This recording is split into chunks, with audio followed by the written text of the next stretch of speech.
میں اب آپ کو بتاتا ہوں کہ جس دن تک ملک آزاد ہوا جمعیت علماء مذہبی اور سیاسی جماعت تھی، رات اور دن سیاست میں ڈوبے ہوئے تھے، جیلوں میں جاتے تھے۔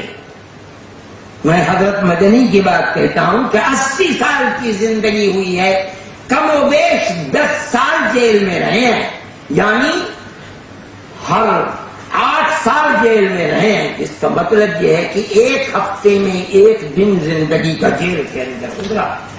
لیکن جس دن ملک آزاد ہوا انہوں نے کوئی خدمت آزادی وطن کی قربانی کا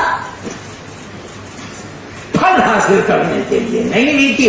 اگلے دن جمعیت علماء نے ایسا لگتا ہے جیسے ادھر سونے والے نے ادھر کروٹ لے لی، اسی دن اعلان کر دیا ورکنگ کمیٹی نے بیٹھ کر کہ آج سے جمعیت علماء خالص مذہبی جماعت ہے، سیاست سے اس کا کوئی تعلق نہیں ہے۔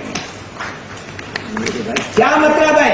اعلان کر دیا کہ آزادی وطن کی وہ قربانی جو ہماری 1803 سے شروع ہو کر 1947 تک 150 سال کی تاریخ میں پھیلی ہوئی ہے اور ہمارے لاکھوں جیالوں نے قربانی دی ہے، ہم اس قربانی کے بعد اس کے کسی پھل کو لینا اپنے لیے داغ سمجھتے ہیں، ہم اپنے دامن کو بچا رہے ہیں۔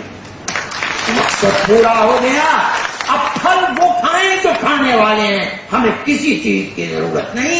ملک آزاد رہنا چاہیے اور اس کا دستور جمہوری ہونا چاہیے۔